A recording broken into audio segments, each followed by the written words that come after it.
Good morning all of you. ये आपकी DElEd की हरियाणा वाले बच्चों की क्लास है। ठीक है, पेपर नंबर 4 सेकेंड ईयर।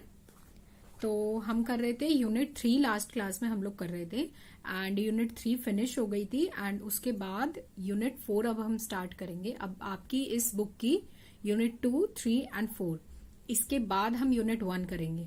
ठीक है, तो आज स्टार्ट करते हैं यूनिट नंबर 4। निकाल लीजिए सभी बच्चे page number 226, page number 226। I hope आप सब ठीक होंगे अपने घरों में और पढ़ रहे होंगे, पढ़ाई स्टार्ट कर दी होगी या कंटिन्यू कर रहे होंगे एंड वॉइस आपको क्लियर होगी। तो पेज नंबर 226, जिसको भी बेटा वॉइस का इशू है, अगर नहीं क्लियर आ रही तो आप ईयरफोन्स वगैरह यूज करिए, आपको वॉइस एकदम क्लियर आएगी फिर।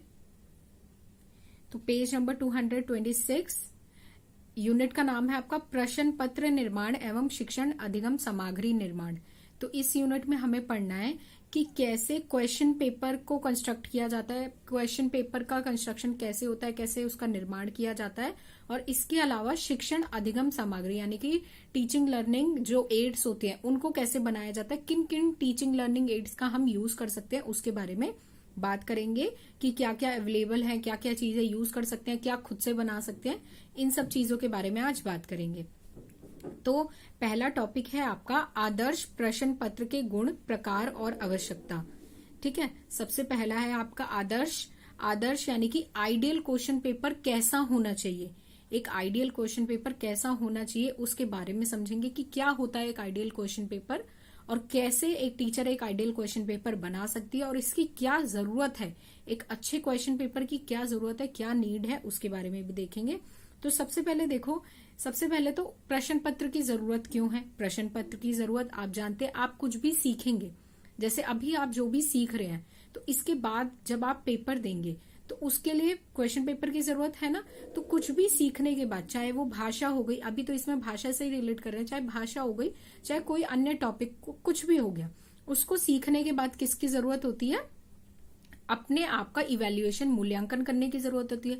तो मूल्यांकन के लिए क्या बनाए जाते हैं, प्रश्न पत्र बनाए जाते हैं। तो उसी के बारे में आपका लिखा हुआ है कि मूल्यांकन से ही यह पता लगेगा आपको कि आपने जो पढ़ा वो आपको आ गया समझ कि नहीं आया या कुछ कमी रह गई है। कई बार आपने भी ऐसा फील किया होगा कि मॉक टेस्ट वगैरह अगर आपने कभी दिए होंगे किसी सब्जेक्ट से रिलेटेड, कि पढ़ तो सारा लेते हैं, ठीक है, पढ़ते वक्त तो लगता है हमें ये भी आता है, हमें ये भी आता है, हमें ये भी आता है अच्छे से, लेकिन जैसे ही कोई टेस्ट अटेम्प्ट करने लगते हैं फिर हमें अपनी कमियां और हमें अपनी खूबियां भी पता लगनी शुरू हो जाती हैं धीरे धीरे कि अच्छा इस चीज को तो मैंने पढ़ा था लेकिन बहुत जल्दीबाजी में पढ़ लिया तो शायद अब मुझे याद नहीं आ रहा। आपने बच्चों को ये बोलते हुए सुना होगा, स्कूल के बच्चों को, कि मैम वो क्वेश्चन याद नहीं आ रहा, याद तो बहुत अच्छे से किया था। क्यों ऐसा होता है, क्योंकि उस टाइम जब याद किया रहता है तब ज्यादा ध्यान से, अंडरस्टैंडिंग से नहीं उस चीज को समझा गया होता, इस वजह से बाद में क्या आती है, प्रॉब्लम्स आती है, या कुछ कंफ्यूजन रह गया होता है टॉपिक में, इस वजह से बाद में पेपर करते वक्त फिर दिक्कत आती है। तो यही है, मूल्यांकन का प्रयोग सभी विषयों के बाद सभी विषयों के लिए हो सकता है, चाहे वो कोई भी आपका सब्जेक्ट हो उसके लिए आप मूल्यांकन करते हैं। और मूल्यांकन के लिए क्या जरूरत है, प्रश्न पत्र की। सभी मूल्यांकन के लिए प्रश्न पत्र की जरूरत नहीं है। जैसे अगर आपको ओरल लेना है तो ओरल बच्चे का टेस्ट लेना है तो उसके लिए तो आपको प्रश्न पत्र की जरूरत नहीं है ना, लेकिन रिटन टेस्ट के लिए स्पेशल यूज किसका किया जाता है, प्रश्न पत्र का किया जाता है। उसके बाद देखो इसमें क्या लिखा है, और प्रश्न पत्र ऐसा बनाना चाहिए जो बच्चों के लिए इजी हो। इसके बारे में तो अभी आगे बहुत कुछ पढ़ेंगे कि क्या गुण होने चाहिए, क्या चीजें होनी चाहिए, उनके लेवल के हिसाब से होना चाहिए। सबसे इम्पोर्टेंट पॉइंट तो यही है कि बौद्धिक स्तर, जो कॉग्निशन लेवल है बच्चों का, उसके अकॉर्डिंग होना चाहिए। और सब तरीके के क्वेश्चन एक क्वेश्चन पेपर में होने चाहिए, चाहे वो डिफिकल्ट हो, चाहे थोड़े से मॉडरेट हो और थोड़े से इजी हो, हर तरीके के क्वेश्चन पेपर में होने चाहिए। तो ठीक है, हर तरीके के क्वेश्चन पेपर में होने चाहिए, इजी टाइप के भी होने चाहिए, मुश्किल भी होने चाहिए, ताकि बच्चों के लेवल के हिसाब से, जैसे बच्चों में भी तो इंडिविजुअल डिफरेंस रहता है ना, कई बच्चे तो बहुत इंटेलिजेंट होते हैं, कई मॉडरेट होते हैं, क्लास में एवरेज होते हैं, और कई थोड़े से पढ़ाई में कमजोर होते हैं।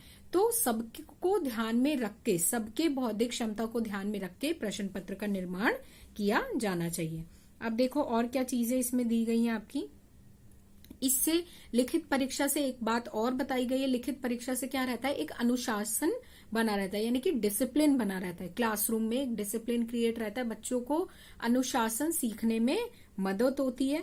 और देखो प्रश्न पत्र के निर्माण से पहले उसका एक ब्लूप्रिंट तैयार कर लेना चाहिए। अभी हम आगे देखेंगे कि कैसे ऑब्जेक्टिव पेपर का ब्लूप्रिंट होता है, कैसे अलग अलग क्वेश्चन पेपर्स का ब्लूप्रिंट तैयार किया जाता है, कि कितने ऐसे टाइप क्वेश्चन होंगे, ठीक है, कितने 2 नंबर के क्वेश्चन होंगे, कितने 3 मार्क्स वाले क्वेश्चन होंगे, कितने ऑब्जेक्टिव होंगे, कितने मैचिंग होंगे।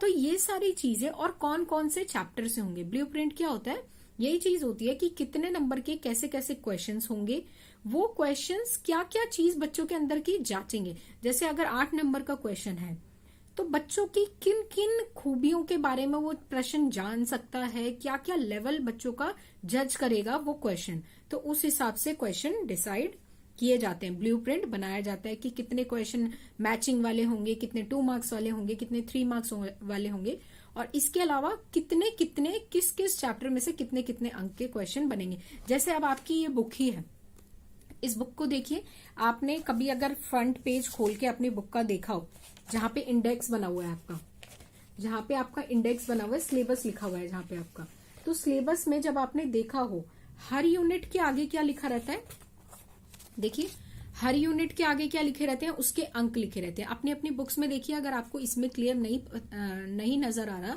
तो अपनी अपनी बुक्स में देखिए, यहाँ पे आपको क्या दिख जाते हैं, मार्क्स लिखे हुए दिखते हैं ना यहाँ पे, कि कौन सा यूनिट कितने नंबर का है। तो ये सब चीजें क्या होती है, पहले से तैयार की जाती है कि कौन सा यूनिट कितने नंबर का होगा। इसके अलावा अपनी बुक में सबसे लास्ट में भी देखिए, अपनी बुक में सबसे लास्ट में भी देखिए क्वेश्चन पेपर दिया हुआ है ना, तो क्वेश्चन पेपर में भी चीजें डिवाइडेड है ना, कि खंड अ में क्या आएगा, कितने 2 नंबर के कितने क्वेश्चंस हैं, उसके बाद 5 नंबर के कितने क्वेश्चंस होने चाहिए, 8 नंबर के कितने क्वेश्चन। तो इसी को बोलते हैं ब्लू प्रिंट तैयार करना, कि एक तरीके का एक नक्शा तैयार करना कि कैसे कैसे उस चीज को इम्प्लीमेंट होगा। जैसे फॉर एग्जाम्पल घर बनाया जाता है, अगर घर प्रॉपर एक इंजीनियर इंटीरियर डिजाइन वगैरह जब करते हैं तो कैसे डिसाइड करते हैं, घर में नॉर्मली भी अगर लोग घर बनाते हैं विदाउट इंटीरियर डिजाइनर के, तो कैसे चीजें डिसाइड होती है कि ठीक है यहाँ पे एक कमरा रहेगा, यहाँ पे फिर वॉशरूम रहेगा, यहाँ पे किचन रहेगा, यहाँ पे बालकनी होनी चाहिए, यहाँ पे ये होना चाहिए, यहाँ पे वो होना चाहिए। तो एक ढांचा पहले से तैयार किया जाता है ना, कि ऐसे ऐसे होगा, या पहले से ही कुछ भी कहीं पे कुछ भी बनाने लगते हैं, ऐसा नहीं होता ना। तो इसलिए ब्लू प्रिंट बहुत जरूरी है एक अच्छा क्वेश्चन पेपर के निर्माण के लिए। अब देखो कुछ पॉइंट्स गिवन है आपके नीचे, यहाँ पे पेज 226 पे ही नीचे कुछ पॉइंट्स गिवन है कि निर्माण करते वक्त, प्रश्न पत्र का निर्माण करते वक्त किन किन बातों पर ध्यान देना बहुत ज्यादा जरूरी है।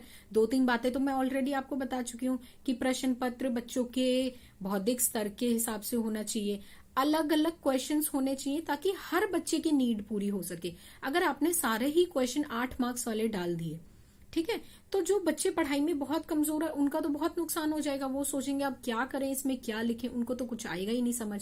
और अगर आप सारे क्वेश्चन 1-1 मार्क्स के इजी डाल देंगे, ऑब्जेक्टिव टाइप इजी क्वेश्चंस आपने मैचिंग वगैरह दे दिए, तो सारे ही बच्चे फिर टॉप करना शुरू कर देंगे। तो ये सारी चीजें आपको ध्यान में रखनी है क्वेश्चन पेपर बनाते वक्त। उसके बाद देखो और क्या निम्नलिखित बातों में और क्या लिखे हुए हैं, नीचे पॉइंट्स दिए हुए हैं आपके, अ क ख ग 3 पॉइंट्स दिए हुए हैं आपके। तो उसमें देखो सबसे पहले है कि विषय वस्तु के अनुसार अंक का निर्धारण हो जाना चाहिए। विषय वस्तु यानी कि जिस हिसाब से आपका सब्जेक्ट है, जिस हिसाब से सब्जेक्ट है उस हिसाब से आपको अंकों का निर्धारण कर लेना चाहिए। और अगर किसी विषय वस्तु पे आप ठीक प्रकार अंक नहीं देते, कोई क्वेश्चन छूट जाता है, तो वो बाद में क्या होती है, बहुत ज्यादा दिक्कत होती है। बाद में दिक्कत होती है, क्वेश्चन पेपर बना दिया, किसी में आप अंक देना ही भूल गए, किसी क्वेश्चन में, ठीक है, किसी क्वेश्चन में आप अंक देना भूल गए, किसी में कुछ हो गया, किसी में टोटलिंग मिस्टेक। तो पहले से जब आप प्रिपेयर रहेंगे ना किसी भी चीज के लिए कि अच्छा हमें ऐसे करना है, हम आपके पास पूरा एक ढांचा तैयार रहेगा, तो उसको देख देख के क्वेश्चन पेपर बनाना क्या हो जाएगा, इजी हो जाएगा। उसके बाद देखो प्रश्नों के निर्धारण करते समय सभी स्तर के विद्यार्थियों का ध्यान देना चाहिए। सभी स्तर के विद्यार्थियों को ध्यान में रखना चाहिए कि हर टीचर को ये ध्यान होना चाहिए कि उनकी क्लास में कितने इंटेलिजेंट बच्चे हैं बहुत ज्यादा, कितने मॉडरेट लेवल के हैं और कितने थोड़े स्टडीज में वीक हैं। तो इन चीज को ध्यान में देना चाहिए। उसके बाद देखो और क्या है, उद्देश्यों का निर्धारण करते समय ही पहले से ही निर्णय कर लेना चाहिए कि प्रश्न के कुल अंक कितने निर्धारित किए जाने चाहिए। यानी कि वही मार्क्स को लेके बात की गई है कि टोटल मार्क्स डिसाइड कर लिए जाएं कि कितने दिए जाएंगे किस चीज को। अब जैसे आपका पेपर है 70 मार्क्स का होता है, ठीक है, पहले से डिसाइडेड है कि 30 मार्क्स इंटरनल या प्रैक्टिकल वगैरह के जुड़ते हैं। तो ये सारी चीजें पहले से डिसाइडेड है। ऐसा नहीं होता कुछ भी क्वेश्चन पेपर उठा के दे दिया फिर बाद में सोच रहे हैं यार प्रैक्टिकल भी लेना है ये, तो ऐसे चीजें नहीं होती, पहले से क्या होती है, प्री डिसाइडेड होती है। उसके बाद देखो सबसे इंपॉर्टेंट क्वेश्चन जो है आपका 227 पेज पे, 227 पेज पे बहुत इंपॉर्टेंट है, ध्यान से इसको पढ़ के जाइएगा। ये क्वेश्चन बहुत बार पूछा गया प्रीवियस ईयर में। आदर्श प्रश्न पत्र के गुणों एवं प्रवृत्तियों पर प्रकाश डालिए। 5 मार्क्स में भी पूछ लिया जाता है, 2 मार्क्स में भी पूछ लिया जाता है, ठीक है। क्वालिटी बताना है कि आदर्श प्रश्न पत्र की क्या क्वालिटी होती है, क्या नेचर होता है, क्या उसकी प्रवृत्ति होती है, कैसा होना चाहिए एक आदर्श प्रश्न पत्र, यानी कि एक आदर्श आइडियल क्वेश्चन पेपर कैसा होना चाहिए। तो क्या हुआ था, देखो सबसे पहले जो ऑब्जेक्टिव, सबसे आपको पहले याद होगा कि पहले सिर्फ सब्जेक्टिव टाइप का पेपर होता था जिसमें आपको सिर्फ लिखना रहता था, आंसर लिखने रहते थे, आपको कोई मैचिंग वाले क्वेश्चन या 4 ऑप्शन में से टिक करने वाले क्वेश्चन, इस टाइप के क्वेश्चंस नहीं हुआ करते थे पहले क्वेश्चन पेपर्स में। ये थी प्राचीन पद्धति थी एक तरीके से ये। उसके बाद प्राचीन पद्धति की वजह से क्या हुआ, ये बहुत एक अच्छा प्रश्न पत्र नहीं हुआ करता था। तो इसमें चेंजेस लाने के लिए क्या इंट्रोड्यूस किए, वस्तुनिष्ठ प्रश्न, यानी कि ऑब्जेक्टिव टाइप के क्वेश्चंस इसमें इन्वॉल्व किए गए। ऑब्जेक्टिव टाइप्स के अलावा और भी अलग अलग टाइप के प्रश्न इसमें इन्वॉल्व किए गए। तो अब देखो और क्या चीजें हैं जो एक प्रश्न पत्र को आदर्श बनाती है, और क्या गुण हैं, मैं पहले ही बता रही हूँ। ये क्वेश्चन बहुत इंपॉर्टेंट है, ध्यान से देखिएगा। तो सबसे पहले आपका वैधता, पहला पॉइंट है वैधता, यानी कि प्रश्न पत्र वैध होना चाहिए। वैध होने का मीनिंग है कि अगर मान लीजिए जैसे इसमें आपको एग्जाम्पल दिया हुआ है, इसमें आपको एग्जाम्पल दिया गया है कि अगर प्रश्न पत्र किसी कवि के भाषा कौशल का परीक्षण करना है, किसी कवि के भाषा कौशल का परीक्षण करना है, तो परीक्षा में पूछा गया प्रश्न उस कवि के भाषा कौशल से संबंधित ही होना चाहिए। वैलिड होने का क्या मतलब है कि अगर जो चीज आपको पूछनी है, आप पूछना तो कुछ और चाह रहे हो, क्वेश्चन कुछ और दे रहे हो, तो ये चीज नहीं होनी चाहिए। जो पूछना है उससे डायरेक्टली क्वेश्चन वैसा ही होना चाहिए। सबसे पहले ये है आपका वैधता, यानी कि जिसे बोलते हैं वैलिडिटी। तो क्या बताया वैलिडिटी में मैंने कि जो चीज आपको परीक्षण करनी है बच्चों के अंदर, जो चीज का आपको टेस्ट करना है बच्चों के अंदर कि ये चीज हुई कि नहीं, बच्चों को इन कवि के बारे में आया कि नहीं, तो उन्हीं कवि के बारे में तो आप पूछेंगे ना कि अन्य कवियों के बारे में पूछेंगे। तो सिंपल सी लैंग्वेज में यह है कि जिस चीज को मापने के लिए प्रश्न पत्र बनाया गया, वही चीज मापे वो प्रश्न उत्तर, वो प्रश्न पत्र, वैसे ही उसके अंदर प्रश्न हो। दूसरा देखो इंपॉर्टेंट पॉइंट है विश्वसनीयता। दूसरा इंपॉर्टेंट पॉइंट है आपका विश्वसनीयता, जिसे हम इंग्लिश में रिलायबिलिटी भी बोलते हैं। जिसे इंग्लिश में क्या बोलते हैं, रिलायबिलिटी भी बोलते हैं। इसमें देखो क्या है, इसमें सबसे पहले ये है कि जो भी आप प्रश्न पूछ रहे हो, जो भी प्रश्न पूछे जा रहे हो, वो पाठ्यक्रम से क्या हो, संबंधित हो। जो भी प्रश्न पत्र में पूछे जाएं वो पाठ्यक्रम से जुड़े हुए हो, एकदम आउट ऑफ द वर्ल्ड ना हो, एकदम आउट ऑफ द बॉक्स ना हो कि उसका सिलेबस से या करिकुलम से कोई लेना देना ना हो। ऐसे एकदम out of the box question नहीं होने चाहिए, आधारित होने चाहिए किस पे, पाठ्यक्रम पे होने चाहिए। इसमें और भी देखो क्या बात बताई गई है, एक एग्जाम्पल दिया गया है कि अगर कविवर निराला की भाषा शैली पर प्रश्न पूछा गया है, अगर कवि निराला की भाषा शैली पर क्वेश्चन पूछा गया है, तो क्वेश्चन पूछा गया तो 2 विद्यार्थी क्या देंगे, इस पे लगभग अपने अपने तरीके से उत्तर देंगे जो उनको कवि निराला के बारे में पता होगी, और दोनों ही सही होंगे। अगर कवि निराला के बारे में ही बच्चे उत्तर दे रहे हैं, 2 बच्चे हैं, दोनों उन्हीं के बारे में उत्तर दे रहे हैं। कुछ कुछ पॉइंट्स डिफरेंस होंगे या ऊपर नीचे होंगे, या कोई पॉइंट किसी बच्चे ने लिखा होगा या कोई पॉइंट किसी बच्चे ने नहीं लिखा होगा, लेकिन बात उन्होंने कवि निराला की ही कही होगी। तो दोनों के उत्तर क्या होंगे? करेक्ट होंगे। दोनों के उत्तर क्या होंगे? करेक्ट होंगे।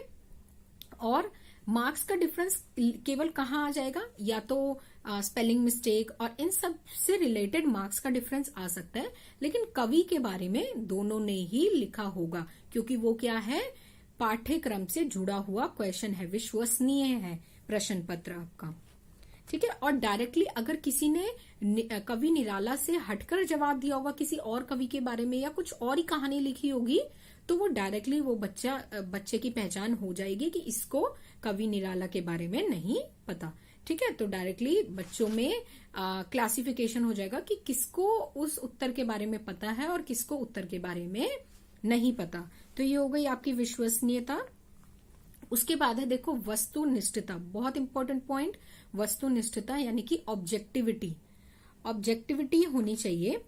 ऑब्जेक्टिविटी का ये मतलब है सिंपल सी लैंग्वेज में कि सभी के लिए सभी में कोई पक्षपात ना हो, सभी विद्यार्थियों में कोई पक्षपात ना हो।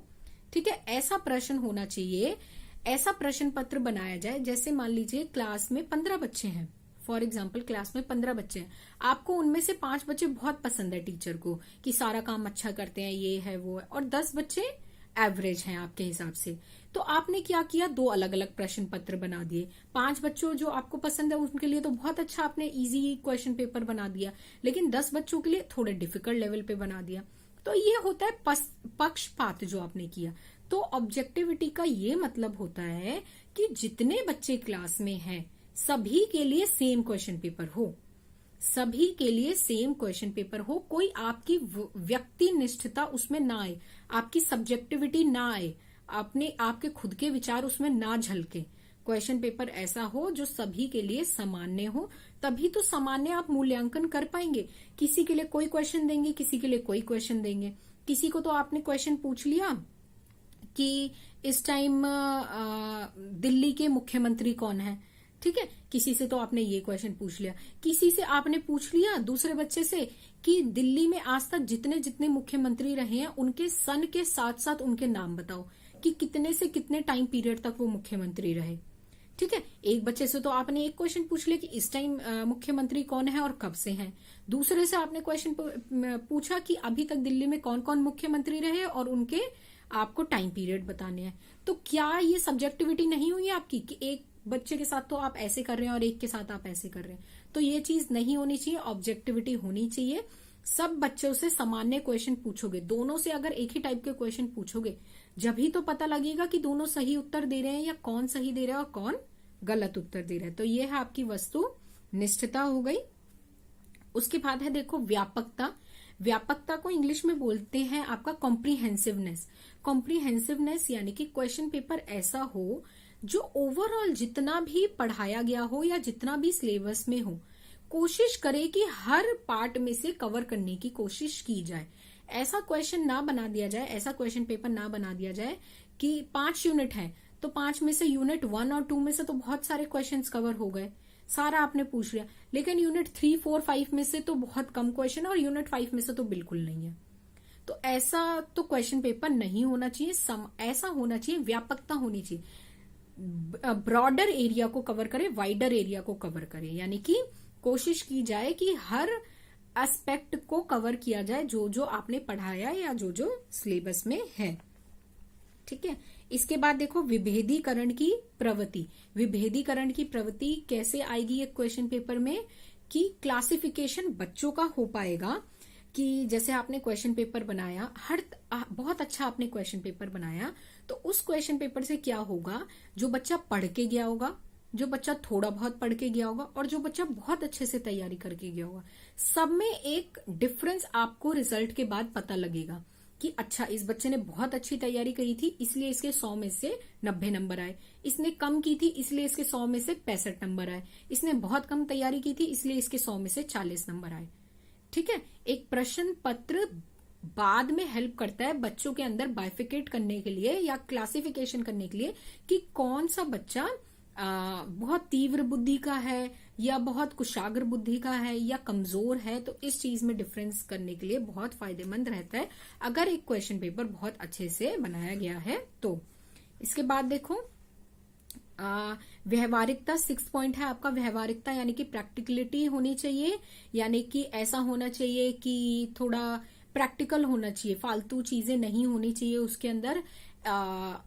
बिल्कुल डायरेक्ट क्वेश्चंस भी ना हो, मींस ऐसे क्वेश्चन हो जो टाइम वेस्ट ना करें, ठीक है। प्रैक्टिकल क्वेश्चन पूछे जाएं और जो टाइम वेस्ट ना करे, सरल हो एक तरीके से, थोड़ा उस तरीके से ध्यान दिया जाना चाहिए। उसके बाद देखो नेक्स्ट है विषय अनुकूल प्रश्नों की योजना, यानी कि विषय के अनुकूल, विषय यानी कि सब्जेक्ट के अकॉर्डिंग क्वेश्चन होने चाहिए। ये तो बहुत जनरल सी बात है कि सब्जेक्ट के अकॉर्डिंग होने चाहिए। उसके बाद है देखो 8th पॉइंट समय और श्रम की बचत।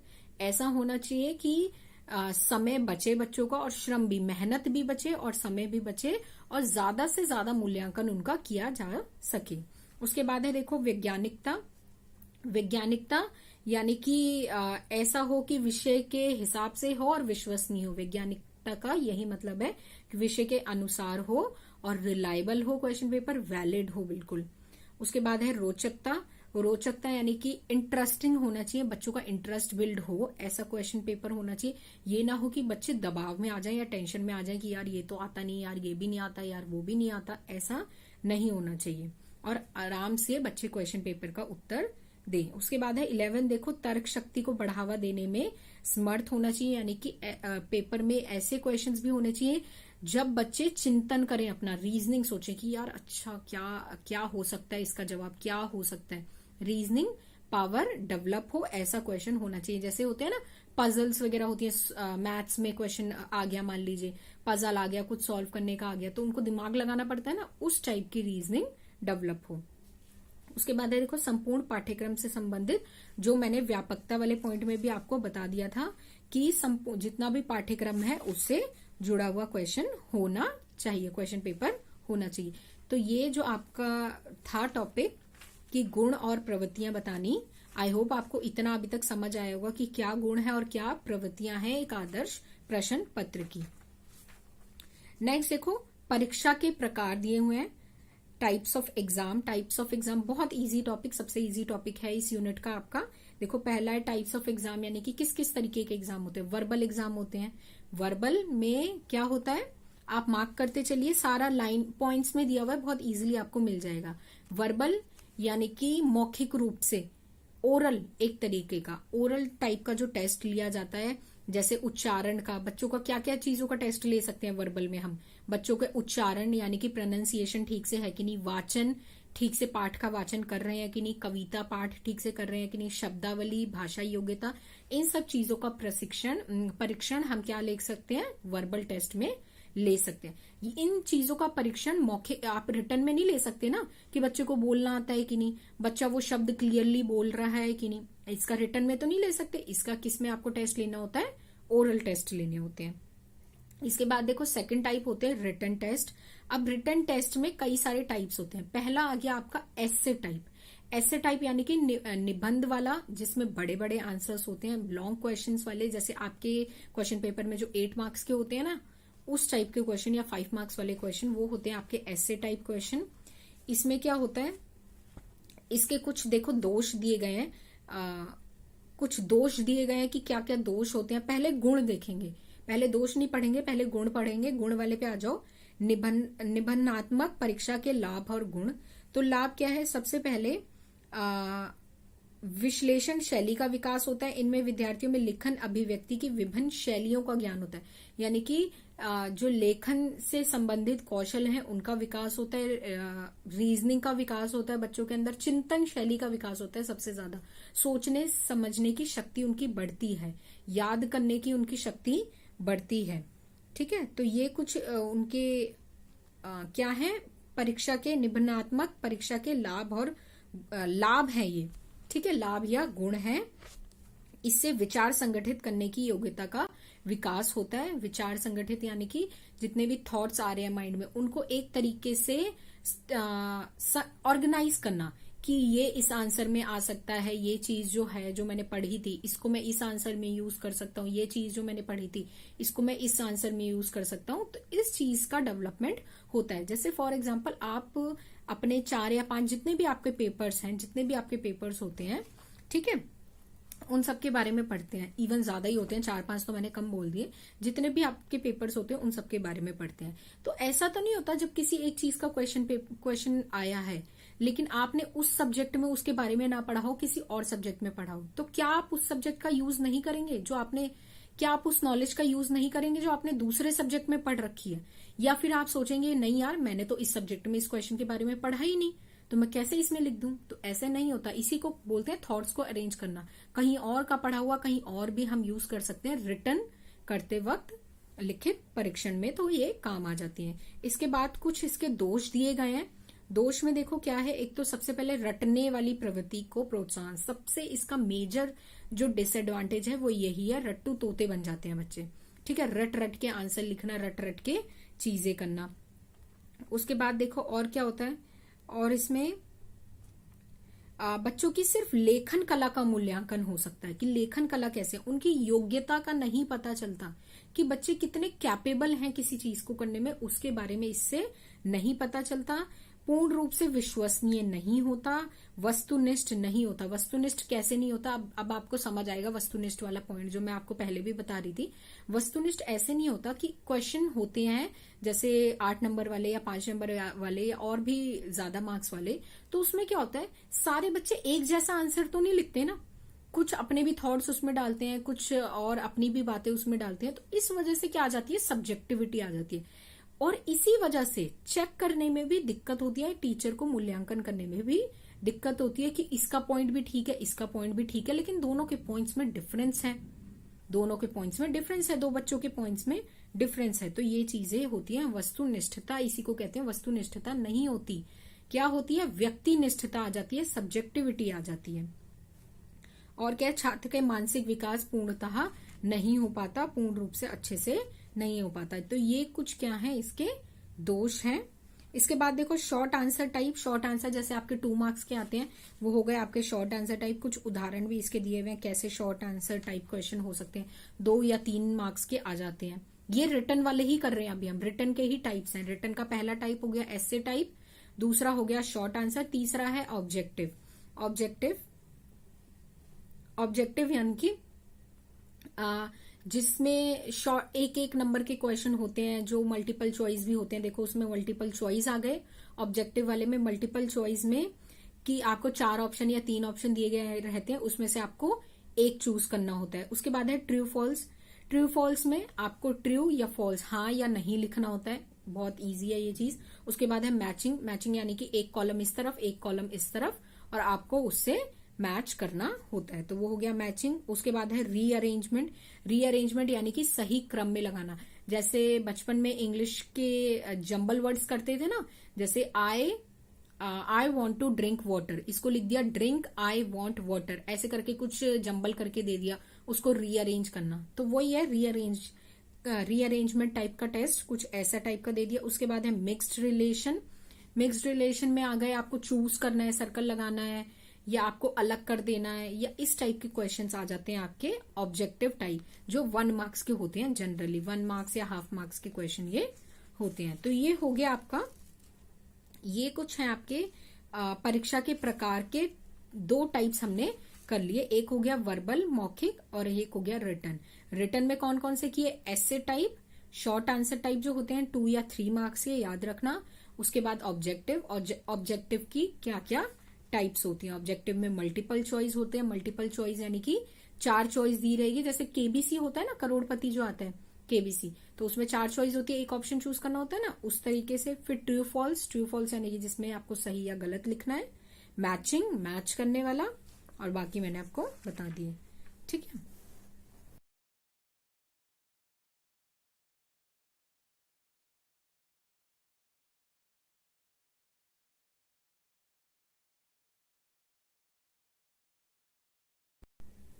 अब देखो नेक्स्ट क्या है आपका, नेक्स्ट पेज नंबर 231 पे मौखिक परीक्षा के महत्व एवं दोषों के बारे में बताना है। मौखिक जो अभी वर्बल जैसे ओरल टेस्ट लेते हैं उसके बारे में आपको बताना है कि इसकी क्या इंपॉर्टेंस है और इसके क्या डीमेरिट्स हैं।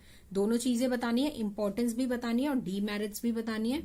तो देखो, मौखिक रूप से प्रश्न पूछकर उनके उत्तर भी मौखिक रूप से देना ही मौखिक परीक्षा कहलाता है। वेरी सिंपल, इसमें कोई आपको कंफ्यूजन आई गेस नहीं था कि मौखिक परीक्षण क्या होता है।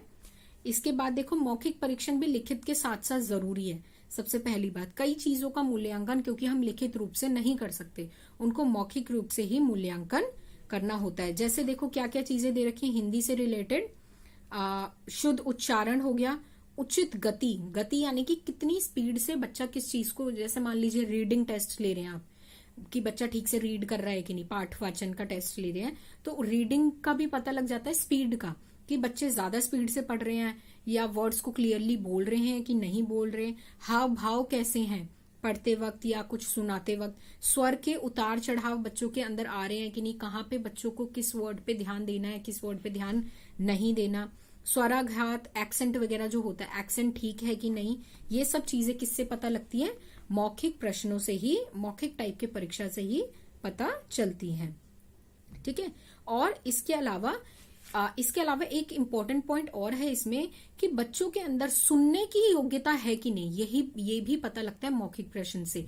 कैसे? जैसे जब टीचर ने क्वेश्चन पूछा तो बच्चे कितनी बार मैम से रिपीट करवा रहे हैं question, ma'am please repeat, ma'am मुझे सुनाई नहीं दिया, मैम क्या। तो इससे पता लगता है कि क्या बच्चे को सुनने में तो कोई दिक्कत नहीं है। अगर बच्चा 3 से 4 बार क्वेश्चन को रिपीट करवा रहा है तो हो सकता है उसको सुनने में दिक्कत हो या कोई प्रॉब्लम हो। अपार्ट फ्रॉम वो शरारती बच्चों को छोड़ के अगर बात की जाए, जैसे बच्चे जानबूझ के कई बार पूछते हैं मैम बताइए, तो उसके अलावा अगर बच्चे को सच में नहीं सुनाई दे रहा तो इससे पता लगता है कि क्या सुनने में शायद दिक्कत है या कुछ प्रॉब्लम, तो इसकी भी जांच की जा सकती है। अब देखो महत्व नीचे लिखे हुए हैं पॉइंट्स में देखो पेज 231 पे मौखिक परीक्षा का महत्व व्यवहारिक जीवन में उपयोगी यानी कि प्रैक्टिकल लाइफ में बहुत यूजफुल है, मानसिक और बौद्धिक विकास के लिए हेल्पफुल है, शिक्षा प्राप्ति में सहायक है, समय और परिश्रम की बचत करता है। समय और परिश्रम किस चीज का? क्वेश्चन पेपर बनाने का, ठीक है, मूल्यांकन करने का क्वेश्चन पेपर का, फिर रिजल्ट डिक्लेयर करने का। तो इन सब के लिए क्या होता है, बहुत समय की उनसे बचत करता है। निरस्ता एवं उचाट दूर करने में सहायक, निरस्ता जो हो जाती है बच्चे रिटन टेस्ट में, बच्चों को खास करके मजा नहीं आता, बोरिंग लगता है, उससे क्या हो जाते हैं, बच जाते हैं। व्यक्तिगत ध्यान देने में सहायक, बहुत इंपॉर्टेंट पॉइंट है इसका, बहुत इंपॉर्टेंट महत्व है किसका, मौखिक प्रश्नों का, कि व्यक्तिगत ध्यान दिया जा सकता है इंडिविजुअली, क्योंकि मौखिक टेस्ट 1 by 1 ही क्लास में बच्चे को बुला के लिए जाएंगे, तो इससे हर बच्चे की काफी सारी चीजों के बारे में पता लगता है कि बच्चे को कहाँ दिक्कत आ रही है, कहाँ नहीं आ रही, कहाँ पे बच्चा अच्छा कर रहा है, कहाँ पे बच्चा पीछे रह जा रहा है। ठीक है, बच्चे के अंदर डर ज्यादा तो नहीं है, चीजों को लेके स्टेज पे आने का फियर तो नहीं है, ये सब चीजें भी बच्चों की पता चल जाती है। और देखो स्वस्थ प्रतियोगिता का अवसर यानी कि हेल्दी कंपटीशन एक हो जाता है क्लास में। उसके बाद देखो मौखिक परीक्षणों के दोष ये है कि समय अधिक खर्च हो जाता है। समय अधिक कैसे खर्च होता है, वैसे तो समय बचता है प्रश्न पत्र बनाने में, लेकिन अधिक कैसे खर्च हो जाता है, मान लीजिए आप 4 क्लासेस में पढ़ाते हैं, 4 क्लास में आपको ओरल टेस्ट लेने हैं, 4 क्लास में 40-40 बच्चे हैं, तो कितना ज्यादा टाइम लग जाएगा। वहीं अगर आप चारों क्लास में एक साथ टेस्ट दे दें, ठीक है, तो कितना इजी हो जाता है वो चीज। तो कहीं पे समय की बचत होती है, कहीं पे उस चीज से समय की बचत नहीं होती मौखिक परीक्षाओं में। इसके अलावा व्यक्ति निष्ठता बहुत ज्यादा आ जाती है। सबसे एक इसका मेजर जो डिसएडवांटेज कह लीजिए वो यही है कि व्यक्ति निष्ठता आ जाती है। कई बार ना आप खुद भी जब स्कूल में पढ़ाएंगे तो आप ये चीज नोटिस करेंगे कि जब बच्चे जवाब देके चले जाते हैं तो टीचर सोचती रहती है कि क्या नंबर दिए जाए, समझ नहीं आता उस टाइम की क्या नंबर दिया जाए, ए दिया जाए ग्रेड, बी दिया जाए, या 10 में इससे मार्क्स दे रही है टीचर तो कितने मार्क्स दिए जाए। तो उस पे क्या आ जाती है, व्यक्ति निष्ठता हावी हो जाती है, कई बार टीचर्स की भी हावी हो जाती है। और कई बार बच्चे भी उत्तर देते वक्त टॉपिक तो वही रहता है लेकिन अपने विचार प्रकट कर देते हैं, तो उस टाइम भी समझ नहीं आता कि कैसे नंबर दिए जाए। तो यहाँ पे व्यक्ति निष्ठता बहुत ज्यादा आ जाती है, यानी कि सब्जेक्टिविटी आ जाती है। इसके अलावा देखो नेक्स्ट क्या है आपका, नेक्स्ट टॉपिक है, ये तो आपका मौखिक परीक्षा वाला टॉपिक फिनिश हुआ। उसके बाद देखो ऑब्जेक्टिव टाइप टेस्ट को भी एक्सप्लेन किया गया अच्छे से, जो अभी हमने रिटन टेस्ट में पढ़ा था ना ऑब्जेक्टिव टाइप टेस्ट, उसको भी एक्सप्लेन किया गया है कि वस्तुनिष्ठ परीक्षा क्या होती है, ऑब्जेक्टिव टाइप के टेस्ट क्या होते हैं। इससे रिलेटेड देखो एक डेफिनेशन दी गई है, आप याद कर सकते हैं पेज नंबर 232 पे।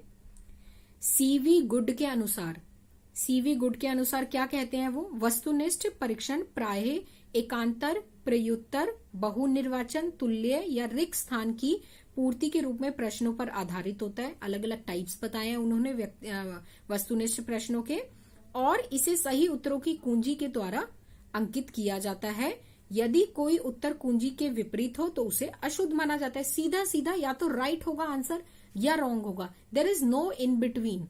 ठीक है, या तो जवाब आपने ठीक दिया होगा ऑब्जेक्टिव टाइप में, जैसे मैचिंग करी है तो मैचिंग या तो ठीक की होगी या गलत की होगी, कोई इन बिटवीन नहीं है ना। टीचर को सोचना नहीं पड़ता, इसमें सबसे बड़ा बेनिफिट यही है कि ये वस्तुनिष्ठ वाले में सब्जेक्टिविटी नहीं होती, टीचर को सोचना नहीं पड़ता यार 10 में से कितने नंबर दिए जाएं इस चीज में। सीधा सीधा दिख रहा है कि अगर आंसर ठीक किया है तो 1 मार्क्स, आंसर गलत है तो 0, है ना। तो अब देखो इसके गुण, बहुत सारे गुण हैं इसके, वस्तुनिष्ठ प्रश्नों के, वस्तुनिष्ठ परीक्षा के बहुत सारे गुण हैं। जैसे सबसे पहले रटन प्रवृत्ति का क्या होता है, निवारण, यानी कि जो बच्चे के अंदर आ जाती है ना क्रैमिंग वाली चीज, रटने लगते हैं क्वेश्चंस को लॉन्ग क्वेश्चंस के लिए कि ये वाला लॉन्ग क्वेश्चन आ गया तो इतना लंबा लिखना है, तो वो चीज खत्म हो जाती है क्योंकि बीच बीच में से क्वेश्चन पूछे जाते हैं, क्रैमिंग करने का कोई फायदा नहीं होता। इसके अलावा देखो अंडरस्टैंडिंग डेवलप करता है ना, अंडरस्टैंडिंग डेवलप करेगा। वस्तुनिष्ठ प्रश्नों में यही चीज होती है जैसे आपके जितने भी सारे इंडिया में बड़े बड़े एग्जाम्स या जहां पे भी बड़े बड़े एग्जाम्स जितने भी होते हैं आपके, आपका जैसे सीटेट खुद का हो गया, आपका यूपीएससी पेपर हो गया, या आपका और भी कोई पेपर्स हो गए जितने भी बैंकिंग के, सब क्या होते हैं, वस्तुनिष्ठ होते हैं। 4 ऑप्शन में एक आपको टिक करने होते हैं, है ना। स्टार्टिंग के पेपर प्रीलिम्स खास करके ऐसे ही होते हैं। क्यों होते हैं, ताकि बीच बीच में से क्वेश्चन उठा लिया जाए, जिससे पता लगे कि डीप अंडरस्टैंडिंग हुई है कि नहीं क्वेश्चंस की या टॉपिक की, है ना। तो इसलिए वो फायदेमंद रहता है, विश्वसनीयता होती है, वैध होता है। अंक देने में बहुत सरल, सबसे इजी होता है अंक देने में, फटाफट चेक हो जाता है, मूल्यांकन बहुत आसान होता है इसमें। और देखो क्या है, विभेदीकरण का गुण विद्यमान होता है। विभेदीकरण का गुण कैसे, कि विभेदीकरण जब भी वर्ड आए, क्लासिफिकेशन यानी कि बच्चों के क्लासिफिकेशन की बात होती है कि बच्चे कुशाग्र बुद्धि का है या मंद बुद्धि का है या जैसा है, तो पता लग जाता है कि ठीक जवाब दिए हैं कि नहीं दिए। और वस्तुनिष्ठ परीक्षा पाठ्यक्रम के बहुत बड़े भाग को कवर कर लेता है, यानी कि बीच बीच में से क्वेश्चन उठाएगा तो हर टॉपिक्स में से क्वेश्चन, स्मॉल स्मॉल क्वेश्चन उठा के क्वेश्चन पेपर बनाया जा सकता है, जो कि किस में पॉसिबल नहीं है, जो कि ऐसे टाइप वाले में पॉसिबल नहीं है। ऐसे टाइप में क्यों नहीं पॉसिबल, हर टॉपिक से एक क्वेश्चन नहीं दिया जा सकता है ऐसे टाइप में, लेकिन ऑब्जेक्टिव टाइप में से हर टॉपिक में से एक एक छोटा छोटा क्वेश्चन दिए जा सकते हैं। इसके अलावा लिखने की आवश्यकता नहीं होती, लिखने की आवश्यकता नहीं होती, कागज बचता है, पेन आदि इन सब के खर्चे बचते हैं, ये सब चीजें होती हैं। संपूर्ण ज्ञान की जांच हो जाती है। आप देखो कुछ दोष भी दिए हुए। दोष ये है कि मेन दोष तो इसका ये है कि प्रश्न पत्र मूल्यांकन में तो बहुत इजी है, गुण में तो ये आ गया, लेकिन दोष ये है कि प्रश्न पत्र निर्माण में बहुत ज्यादा टाइम लग जाता है। निर्माण में बहुत टाइम लग जाता है कि कहाँ से क्वेश्चन उठाए जाएं, कैसे क्वेश्चन उठाए जाए कि बच्चों की डीपर अंडरस्टैंडिंग का मूल्यांकन किया जा सके। तो प्रश्न पत्र बनाना सबसे ज्यादा डिफिकल्ट होता है। बच्चों की मौलिक चिंतन शक्ति इसमें नहीं विकास हो सकती, ओरिजिनलिटी नहीं रह जाती, सिर्फ टिक करने वाली चीजें पता लगती हैं। बच्चों के अंदर कितनी थॉट पावर है, चिंतन पावर, वो सब इनसे नहीं पता लगता। और अनुमान लगाने की प्रवृत्ति बढ़ जाती है, यानी कि बच्चे तुक्का, वो होता है ना अक्कड़ बक्कड़ बम्बे बोल, या संडे मंडे करेंगे या जनवरी फरवरी करना शुरू कर देते हैं, 1 2 3 4 गाना शुरू कर देते हैं। तो इस तरीके के तुक्के लगाना बहुत ज्यादा जो होता है, तुक्के लगाना ना, वो चीज बहुत ज्यादा आ जाती है इसमें। और देखो क्या है इसमें, बच्चों की अभिव्यक्ति कौशल, भाषण तथा लेखन कौशल का मूल्यांकन नहीं हो सकता। नकल की प्रवृत्ति को बढ़ावा देता है, नकल बहुत ज्यादा इससे हो सकती है। बच्चे अलग अलग, देखा होगा आपने भी कई वीडियोस इससे रिलेटेड, कि हाथ का इशारे करके कि अगर ऐसे किया, अगर नाक पकड़ी तो समझ लेना मैं 1 का आंसर पूछ रहा हूँ, फिर अगर मैंने ऐसे किया या हाथ ऊपर किया, मैंने खास दिया, तो इसका आंसर 2 होगा, इसका आंसर 3 होगा। तो इस टाइप की चीजें हो जाती हैं। विद्यार्थियों की त्रुटियां नहीं पता चल पाती, और कई बार क्या होता है, कई बार बहुत एवरेज बच्चे भी बहुत अच्छे नंबर ले आते हैं तुक्के लगा लगा के, है ना, तुक्के मार के वो अच्छे नंबर ले आते हैं। इसका प्रश्न पत्र का निर्माण बहुत ज्यादा जटिल है और डायग्नोस्टिक नहीं है। अगर बच्चे में हम कोई कमी ढूंढ रहे हैं कि बच्चे की प्रॉब्लम क्या है, कमी नहीं, आई मीन बच्चे का निदान ढूंढ रहे हैं, कि डायग्नोस कर रहे हैं कि कहाँ बच्चे को दिक्कत आ रही है, तो वस्तुनिष्ठ प्रश्न से कभी भी आप बच्चे को डायग्नोस नहीं कर पाएंगे कि बच्चे को कहाँ कमी आ रही है। समझ ही नहीं आएगा, सारे क्वेश्चन के जवाब दे रखे हैं उसने, समझ नहीं आ पा रहा कि कहाँ पे उसको कमी है, कहाँ पे कमी नहीं है, तो डायग्नोस नहीं कर पाएंगे, और डायग्नोस नहीं कर पाएंगे तो उसको रेमेडी भी नहीं दे पाएंगे। ठीक है, तो ये है आपका। उसके बाद देखो क्या है क्वेश्चन, देखो मैंने कहा था ना अभी आपको एक ब्लूप्रिंट नजर आएगा कि कैसे क्वेश्चन होता है, क्या होता है। ब्लूप्रिंट तो नहीं है, एक तरीके का प्रश्न पत्र का ही नमूना दिया गया आपका, वस्तुनिष्ठ प्रश्न का। आपको दिख रहा होगा, ये देखिए यहाँ पे ये नजर आ रहा है सबको। पेज नंबर है ये आपका 233। 15 मिनट का देखो कैसे प्रश्न पत्र बनाया गया है। सबसे पहले ऊपर नाम लिखा गया है कि कैसा प्रश्न पत्र है, कक्षा दी गई है, विषय दिया गया है, फिर पूर्णांक दिए गए हैं यानी कि कितने मार्क्स का है, समय दिया गया है कि कितने टाइम में करना है। उसके बाद टिप्पणी यानी कि एक तरीके की इंस्ट्रक्शन दी गई है, जो कि बहुत इंपॉर्टेंट है क्वेश्चन पेपर में देना, बहुत इंपॉर्टेंट है क्वेश्चन पेपर में देना, खास करके उन क्वेश्चन पेपर में देना जहां पे और वाले क्वेश्चन दिए गए हैं, जहां पे और वाले क्वेश्चन दिए गए हैं उन पेपर्स में तो ये इंस्ट्रक्शन देना बहुत जरूरी है। देखो जैसे अपनी ही लास्ट पेज खोलो, अपना ही लास्ट पेज खोलो बुक का, आपको नजर आ जाएगा ऊपर सामान्य निर्देश दिए गए हैं कि आपको कौन सा खंड कितने मार्क्स का है, कौन सा खंड अनिवार्य है, क्या अनिवार्य नहीं है, तो ये सारी चीजें आपको निर्देश से पता लग जाती हैं। उसके बाद देखो क्वेश्चंस दिए गए हैं ऑब्जेक्टिव टाइप, कैसे कैसे अलग अलग तरीके से। तो ये है आपका एक क्वेश्चन पेपर का नमूना दिया गया है। उसके बाद देखो टॉपिक है आपका आदर्श प्रश्न पत्र के निर्माण के लिए कौन कौन से सोपान हैं, यानी कि किन किन स्टेप्स से बन सकता है। अभी तो हम आदर्श प्रश्न पत्र का हमने पढ़े हैं गुण, कि क्या क्या गुण होने चाहिए। अब गुण के बाद क्या है, उसके सोपान यानी कि उसके स्टेप्स की कैसे कैसे बनाया जाए एक आदर्श प्रश्न पत्र, जिसके बारे में इतनी देर से बात हो रही है, उसको बनाना कैसे है उसके बारे में देखो क्या दिया गया है। सबसे पहले उद्देश्यों की पूर्ति, ऐसा प्रश्न पत्र हो कि जो उद्देश्य सेट किए गए हैं उनकी पूर्ति तो हो रही हो, कम से कम ये पता लगे उस प्रश्न पत्र से।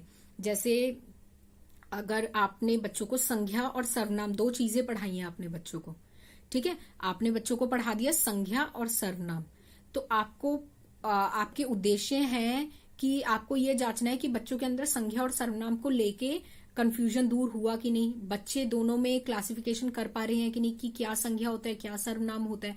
आपको ये चीज जांचनी है कि आपके जो उद्देश्य आप लेके चल रहे थे उनकी पूर्ति हुई कि नहीं। तो प्रश्न पत्र में प्रश्न भी तो आप वैसे ही देंगे ना, अपने उद्देश्यों को ध्यान में रख के प्रश्न देंगे ना, कि उन उद्देश्यों की आप पूर्ति कर पा रहे हैं कि नहीं, आपका प्रश्न पत्र जो आपने बनाया है उसके लिए रेलिवेंट है कि नहीं, आपने ठीक प्रश्न पत्र बनाया है कि नहीं। उसके बाद सेकंड पॉइंट देखो विषय वस्तु की व्यापकता, यानी कि जितने भी विषय वस्तु है जो भी आपने पढ़ाया है उसको कोशिश करिए कि सारा कवर करने की, सारा कवर यानी कि ये नहीं है लॉन्ग लॉन्ग क्वेश्चन दे दिया आपने 10-10 नंबर के, ऐसा नहीं होना चाहिए।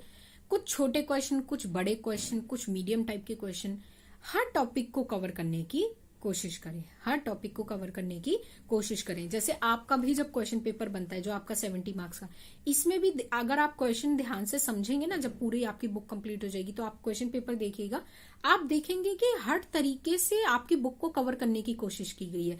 जैसे अभी जो हम क्वेश्चन कर रहे हैं ना, ये क्वेश्चन भी आपका 2 मार्क्स में आया हुआ है। अब देखिए जितने अभी तक इस यूनिट को शुरू किया, 2 इंपॉर्टेंट चीजें करी और दोनों ही क्वेश्चन प्रीवियस ईयर में आपकी आई हुई है। तो कोशिश की जाती है कि कैसे अलग अलग तरीके से क्वेश्चंस को कवर किया जाए। तो ये हो गई। उसके बाद है अंक योजना।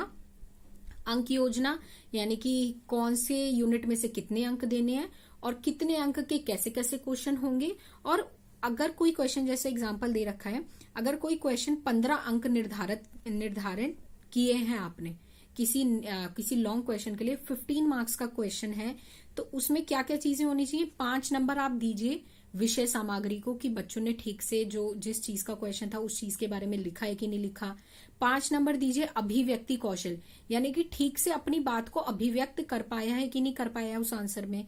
उसके अलावा 5 नंबर दीजिए भाषा शैली कैसी यूज की है। तो इस टाइप से अंकों का निर्धारण किया जाए कि कैसे अंक होंगे, कितने मार्क्स के कितने क्वेश्चन होंगे, कितने मार्क्स के कितने क्वेश्चन होंगे, और उनको सेक्शंस में डिवाइड करना भी होता है, जैसे खंड क हो गया, खंड ख हो गया, इस टाइप से। उसके बाद देखो क्या है, उत्तर तालिका का निर्माण भी पहले ही कर लेना चाहिए। जैसे प्रश्न बनाया जाए प्रश्न पत्र, उसके साथ साथ उत्तर तालिका का भी निर्माण होना चाहिए, क्योंकि कई बार पेपर कोई और चेक करता है, जैसे सीबीएसई वगैरह में होता है ना, 10th वगैरह में, 10th 12th में क्वेश्चन पेपर कोई और बनाता है, चेक कोई और करता है, तो उसके साथ किसकी जरूरत होती है? आंसर की होनी चाहिए, जो आपकी होती है आंसर की। उसके बाद प्रश्नों के निर्माण में बहुत बार आपको अभी एक्सप्लेन कर चुकी हूँ। छोटे क्वेश्चन जैसे इसमें दे रखा है, बड़े क्वेश्चन 8 नंबर, उनसे छोटे 3 नंबर, उससे और छोटे 2 नंबर, और अगर वस्तुनिष्ठ है यानी कि ऑब्जेक्टिव है तो 1 मार्क्स।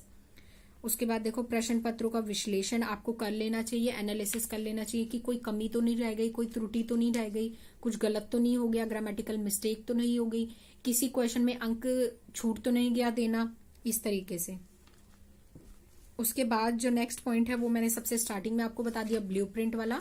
ब्लूप्रिंट तैयार करना। देखो एक ब्लूप्रिंट आपका दे भी रखा है आपकी बुक में, ये देखिए, ये होता है ब्लूप्रिंट। ब्लूप्रिंट यानी कि आपने ये चीज बना ली कि कौन सा क्वेश्चन कितने मार्क्स का होगा। देखो सबसे पहले है पाठ्य सामग्री, पाठ्य सामग्री हो गया, कविता हो गई, कविता से कितने क्वेश्चन आने हैं, और व्याकरण से कितने क्वेश्चन होंगे। उसके अलावा देखो क्या क्या चीजें जज करेगा बच्चों की, क्या क्या चीजें जज करेगा, ये सब चीजें भी यहाँ पे ऊपर लिखी हुई है, अपनी अपनी बुक्स में देखिए कि बौद्ध क्षमता जज करेगा बच्चों का, ज्ञान जज करेगा, अभिव्यक्ति जज करेगा, या सौंदर्य बोध, सौंदर्य यानी कि कितने अच्छे तरीके से बच्चे ने अपना आंसर एक्सप्रेस किया है या नहीं किया, वो चीजें हैं इसमें। उसके बाद preparing the response sheet. Response sheet यानी कि आपने देखा होगा 10th में, अगर 10th के आंसर शीट या उस टाइप से पेपर जब दिया होगा तो आगे हर क्वेश्चन लिखा होता है, क्वेश्चन 1, क्वेश्चन 2, क्वेश्चन 3, और जब वो आपके लिए नहीं होता, वो किसके लिए होता था? टीचर्स के लिए होता था। तो टीचर उसके आगे लिखती है ना कि क्वेश्चन 1 में बच्चे ने इतना स्कोर किया, क्वेश्चन 2 में इतने नंबर आए, तो उस तरीके की होती है रिस्पॉन्स शीट। तो ये कुछ थे सोपान एक आदर्श प्रश्न पत्र के, कि एक आदर्श प्रश्न पत्र निर्माण करते वक्त क्या क्या चीजें ध्यान में रखनी चाहिए, कैसे आप एक आदर्श प्रश्न पत्र बना सकते हैं। और नेक्स्ट टॉपिक आज का एक स्टार्ट कर देते हैं छोटा सा, जो है दृश्य श्रव्य शिक्षण अधिगम सामग्री का निर्माण, प्रयोग और महत्व। दृश्य श्रवण यानी कि ऑडियो विजुअल एड्स के बारे में बात है। जैसे इस चैप्टर में भी आपने देखा, एक तो प्रश्न पत्र के बारे में बात होनी है और एक आपकी शिक्षण अधिगम सामग्री। तो शिक्षण अधिगम सामग्री का ही एक टाइप है ये ऑडियो विजुअल एड्स जो आपके हैं। ऑडियो विजुअल एड्स बहुत ज्यादा हेल्पफुल किसी भी लेसन को बहुत अच्छा बनाने के लिए, किसी भी शिक्षण को बहुत ज्यादा सहायक बनाने के लिए, शिक्षण में सहायक करने के लिए ऑडियो विजुअल एड्स का यूज किया जाता है बहुत टाइम से। इसकी एक डार्क में एक डेफिनेशन भी दी गई है, मतलब एक सिंपल सी लाइन आपको समझाई गई है।